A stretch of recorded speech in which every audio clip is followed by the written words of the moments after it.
नमस्कार, स्वागत है आपका बुलेटिन के special segment CM highlights today में और मैं हूं आपके साथ खुशी व्यास।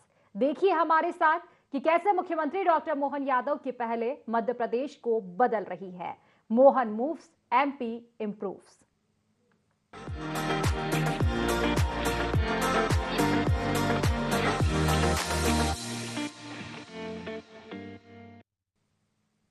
तो मुख्यमंत्री डॉक्टर मोहन यादव ने विवादों में घिरे आईएएस संतोष कुमार वर्मा के खिलाफ कड़ी कार्रवाई का निर्णय लेते हुए उनकी आईएएस सेवा समाप्त करने का प्रस्ताव केंद्र सरकार को भेजने का आदेश दिया है। सरकार वर्मा को चार्जशीट भी देगी। देर रात मुख्यमंत्री कार्यालय में हुई बैठक के बाद यह फैसला लिया गया। इसके साथ ही वर्मा को कृषि विभाग से हटाकर जीएडी पूल में अटैच भी कर दिया गया है, जहां उनके पास न विभाग होगा न कोई कार्य। सामान्य प्रशासन विभाग की रिपोर्ट में बताया गया कि वर्मा ने फर्जी और जाली आदेश बनाकर आईएएस पद पर पदोन्नति ली थी। उनके विरुद्ध कई आपराधिक प्रकरण अदालतों में लंबित थे। फर्जी दस्तावेजों के आधार पर लिया गया आईएएस प्रमोशन गलत और अवैध माना गया है। उन पर जाली और फर्जी दस्तावेज के आधार पर सन्निष्ठा प्रमाण पत्र प्राप्त करने के आरोप के लिए विभागीय जांच अंतिम स्तर पर है। सरकार का कहना है कि वर्मा द्वारा भेजा गया जवाब असंतोषजनक है। इन आधारों पर सीएम डॉक्टर मोहन यादव ने कहा कि वर्मा को आईएएस सेवा में रखना अनुशासन और कानून व्यवस्था के खिलाफ है। आपको बता दें कि आईएएस संतोष वर्मा ने हाल ही के दिनों में 2 बड़े विवादित बयान दिए थे। आईएएस संतोष वर्मा के बयान के खिलाफ लगातार लोगों में गुस्सा था। कई जगह ब्राह्मण समाज के लोगों ने प्रदर्शन किया था और कार्रवाई की मांग की थी।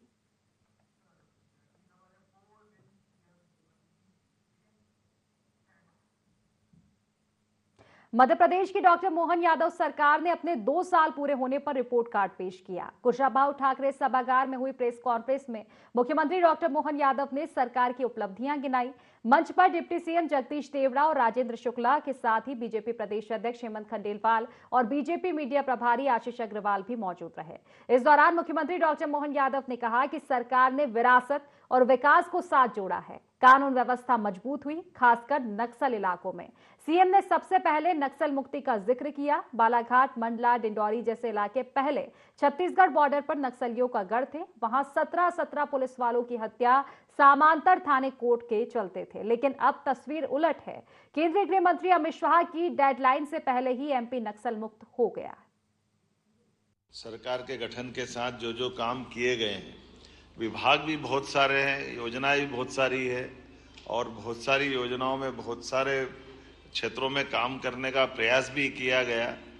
लेकिन काम को करते करते ये बात भी सही है कि समय 2 साल का लगा, लेकिन ये काम भी इतना बड़ा रहता है कि 2 साल भी बहुत, अगर हम पीछे देखो तो बहुत लगते हैं, आगे देखो तो बहुत कम लगते हैं। 2 साल की समीक्षा बीते कामों की और 3 साल के टारगेट विभागवार इस दिशा में काम करना प्रारंभ किया था और वो सिलसिला चल भी रहा, काफी हद तक हो भी गया है। हम सब देखते हैं 85 के बाद 87, 88 से छोटे छोटे दलम बन करके नक्सलाइट अपना अपना टेरिटरी बनाने लगे।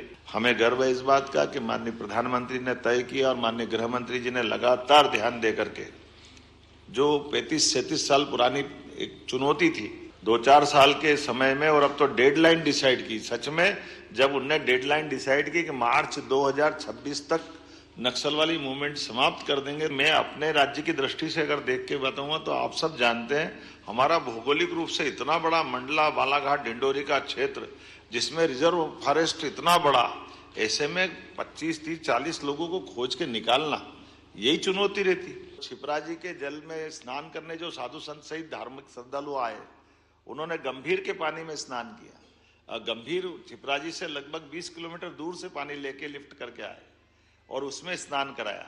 स्नान तो हुआ, कुंभ भी हुआ, सिंहस्थ भी हुआ, लेकिन मन में भाव कचोटता रहा कि ये अपन किस जल से स्नान करा रहे हैं। मैं इस बात के लिए धन्यवाद देना चाहूँगा हमारे इरिगेशन डिपार्टमेंट के लोगों को, जिन्होंने इस चुनौती को लिया और हमने इस सिंहस्थ में क्षिप्रा जी के जल से स्नान करने का प्रबंधन कर लिया। हमारे सामने चुनौती क्षिप्रा जी, बरसात के पानी में जो धारा बनती है उससे पूरे साल काम चलाना पड़ता है। तो फिर योजना बनी कि इस बरसात के पानी के समय पानी को लिफ्ट करके एक बड़ा तालाब बनाए। तो बड़ा तालाब हमारा उज्जैन के पास बनाया। उसकी क्षमता इतनी बड़ी कि वो पूरे साल फिर प्रवाह के माध्यम से क्षिप्रा जी में जल पहुंचाएगा। तो ये लगभग 800 करोड़ की योजना बनी, जिसके आधार पर अब छिपराजी के जल से छिपराजी में लोग स्नान कर पाएंगे। भोपाल का कचरा 40 साल से सड़ रहा था यहीं पे भोपाल में। जब भी गूगल खोलो, भोपाल को पूछो, तो एक बच्चा मरा, आँख खुली, उसको दिखता था भूत जैसा, क्या करूँ उसको। ये भोपाल की पहचान बनी थी। लेकिन आज भोपाल की पहचान उससे बदल के GIS भोपाल में हो रहा है, विकास हो रहा है। घटना हो गई, परमात्मा करे कोई ऐसी घटना नहीं होना चाहिए, लेकिन घटना के बाद वो कचरा कब तक पड़ा रहना चाहिए। Court, high court, supreme court सब हो रहा है, तो उसका निष्पादन प्रॉपर कराया, और निष्पादन कराने के बाद आज जो हमको करना वो करेंगे। लेकिन इन पुरानी समस्या से निपटना तो हमको पड़ेगा ही सही। शहरीकरण के आधार पर 2 मेट्रोपॉलिटन अथॉरिटी, हमारा भोपाल भी बढ़े, केवल शहर के अंदर ही क्यों बढ़े, लंबा प्लान करना पड़ेगा। मुख्यमंत्री डॉक्टर मोहन यादव ने प्रेस कॉन्फ्रेंस में सभी विभागों और क्षेत्रों का जिक्र किया है। मुख्यमंत्री डॉक्टर मोहन यादव ने कहा कि 2 साल में 1 लाख से ज्यादा नौकरियां दी। पीएम मोदी के आपदा में अवसर सिद्धांत से प्रेरित होकर कई सेक्टर आगे बढ़े। सीएम ने उद्योग में 8 लाख करोड़ के निवेश का जिक्र किया। उन्होंने कहा कि 2025 को उद्योग वर्ष बनाया। इंदौर के हुकुमचंद मिल का 300 से 400 करोड़ का बकाया सुलझाया। अब 70 से 80 हजार करोड़ का प्रोजेक्ट लगेगा। सीएम ने कहा कि 3 साल की योजना तैयार है, विकास की गति और तेज होगी। सीएम ने कहा कि पिछले सिंहस्थ में पानी की कमी से साधु संत परेशान हुए थे। अब 800 करोड़ की योजना से नदी में पानी आएगा। इस बार स्नान शिप्रा के ही जल से होगा। प्रदेश में गंभीर खान नदियों को टनल से जोड़ा, ऊपर खेती नीचे पानी, सिंचाई रकबा बढ़ा और किसानों को राहत मिली। हमारे राज्य के अंदर इंडस्ट्री जब तक नहीं आएगी तब तक हमारी ठोस अर्थव्यवस्था पे प्रश्न खड़ा होता था, और उस व्यवस्था पे विचार करने के बाद हमने निर्णय किया कि रीजनल इंडस्ट्री कॉन्क्लेव होना चाहिए। तो छोटे छोटे संभाग केंद्रों पर, मानता हूं ग्वालियर जबलपुर तो बड़े थे, भोपाल भी बड़ा था, लेकिन इंडस्ट्री कॉन्क्लेव पहली बार हुई। कई लोग आश्चर्य जब हम कर रहे थे कि बड़े बड़े उद्योगपति आकर के कहते ग्वालियर में हम पहली बार आए, जबलपुर पहली बार आए। तो जब जबलपुर ग्वालियर तो आए, लेकिन सागर और नर्मदापुरम में भी और शहडोल में तो जो हमारा इस्पात का कारखाना TMT सरिया वाले ने लगाया, 3000 करोड़ का बड़ा एक इंडस्ट्री का पार्क, ऐसे निवाड़ी जैसे जगह जिले में एक 3000 करोड़ का बड़ा कारखाना इस्पात का अगर वो लगता है तो ये हमको सबको प्रेरणा भी देता है, गर्व भी होता है। इंदौर की हुकुमचंद मिल का आपको उदाहरण मालूम है, प्रधानमंत्री जी के माध्यम से हुकुमचंद मिल की लैंड पूरी केवल 300-400 करोड़ रुपए के चक्कर में 30 साल से 7000 मजदूर में से 2000 लोग उम्मीद में मर गए कि हमको 2 लाख मिलेंगे, 4 लाख मिलेंगे, लेकिन कोर्ट में निराकरण नहीं हो रहा था। हमने कहा ये सरकार पैसा दे देगी तो सारे मजदूरों का भला हो गया, और आज वो हाउसिंग बोर्ड के माध्यम से, नगर निगम के माध्यम से 200-300 करोड़ देने के बाद लगभग 70-80 हजार करोड़ का प्रोजेक्ट बनेगा। ये जो बड़ा प्रोजेक्ट बनेगा, इसमें ये केवल अपने 2 विभाग हैं, एक इंडस्ट्री डिपार्टमेंट, एक हमारा लोकल एडमिनिस्ट्रेशन के माध्यम से हाउसिंग बोर्ड, प्राधिकरण या जो भी कोई विभाग होगा, तो जमीन के प्रॉपर उपयोग करते हुए विकास की दृष्टि से। अन्यथा सांप बिच्छू घूम रहे हैं, जंगल बना हुआ है, मुकदमा चल रहा है, चलने दो। एग्रीकल्चर सेक्टर में हमारे वर्तमान में जो इतने भी प्रोजेक्ट चल रहे हैं वो युवाओं को रोजगार देने के लिए, गरीब की गरीबी दूर करने के लिए। लेकिन एग्रीकल्चर में जितनी ग्रोथ रेट हमारी है, उस ग्रोथ रेट को मेंटेन करते करते जो वर्तमान में हमारा सिंचाई का लगभग 42 लाख हेक्टेयर था, आज की स्थिति में हम इसको 54 लाख हेक्टेयर तक ले गए हैं। लेकिन 5 साल में हम 100 लाख हेक्टेयर तक ले जाने वाले हैं। जब 16 लाख हेक्टेयर तक ले जाएंगे तो ये जितनी बड़ी बड़ी परियोजना मैंने नदी जोड़ों की बताई, इसके साथ साथ जो प्रोजेक्ट हमारे चल रहे हैं उसका डिटेल भी हम दे देंगे कि हम ये जो कह रहे हैं ये ठोस कह रहे हैं। लेकिन इतना भी जानते हैं कि जब हमारा सिंचाई का रकबा बढ़ेगा तो हमारी एग्रीकल्चर ग्रोथ रेट भी बढ़ेगी और क्रॉप हमारे पास ज्यादा आती है तो उसकी चुनौती भी बढ़ती जाएगी। तो हमारी क्रॉप की प्रोसेसिंग यही हो जाए, हमारे किसानों को उसका दाम सही मिल जाए, उसमें कोई कठिनाई नहीं आए, इसीलिए इस दिशा में हम लगातार काम कर रहे हैं। पूरे देश में सबसे सस्ती बिजली अगर कोई दे रहा है तो अपना राज्य दे रहा है। बिजली में भी ऐसे ऐसे नए प्रयोग हुए कि जिसके आधार पर बिजली के लिए सारे लोग भौचक के देख रहे हैं ये हो क्या रहा है। मध्य प्रदेश हमारा सबसे लोएस्ट रेट बिजली में गया है, और इसके आधार पर ओंकारेश्वर और ये बड़े बड़े प्रोजेक्ट तो हमारे हैं, आगर, नीमच, सोलर पार्क भी 2000 मेगावाट का, वो कंपोजिट यूपी और हमारा 6 महीने वो वापर लेंगे, 6 महीने हम वापर लेंगे। पानी की तो हम बदला बदली करी ना, बिजली का भी आपस में साझेदारी कर रहे हैं, 2 राज्य आगे बढ़ते हुए।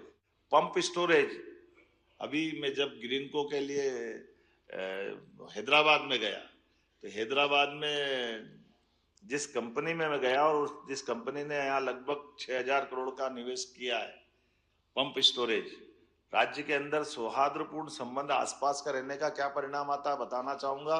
ये देश का नहीं, दुनिया का सबसे बड़ा पंप स्टोरेज हाइडल पावर हमारा बना है नीमच में। उसके अंदर उनने खुद ने कहा कि ये इससे पहले हमारा दक्षिण में हैदराबाद के पास बनाया था, तो 4 साल लगे थे हमको बनाने के, और अगर ये विदेश में बनता तो ये 8-10 साल में सारी परमिशन लेके होता है, लेकिन मध्य प्रदेश में 2 साल से भी कम समय में हो गया।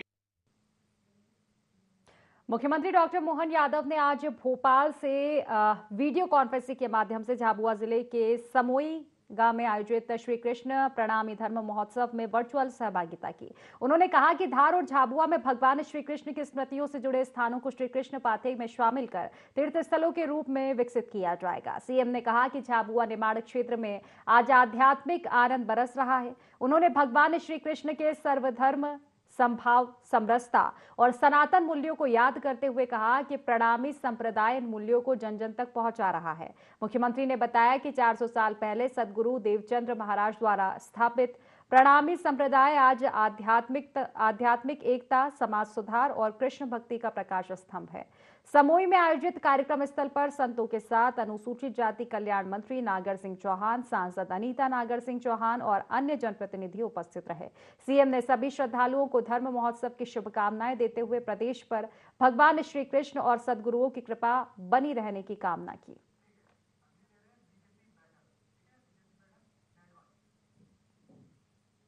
तो देखिए, राजधानी भोपाल से आपको खबर बता दें, जहां बीजेपी कार्यालय में विशेष बैठक जारी है। मुख्यमंत्री डॉक्टर मोहन यादव बैठक में मौजूद है। दीप प्रज्वलित कर बैठक का शुभारंभ किया गया है। बीजेपी प्रदेश अध्यक्ष हेमंत खंडेलवाल, बीजेपी राष्ट्रीय महासचिव तरुण चुग भी इस बैठक में मौजूद है। तो सरकार के 2 साल पूरे होने पर मुख्यमंत्री डॉक्टर मोहन यादव का अभिनंदन भी आज किया गया है।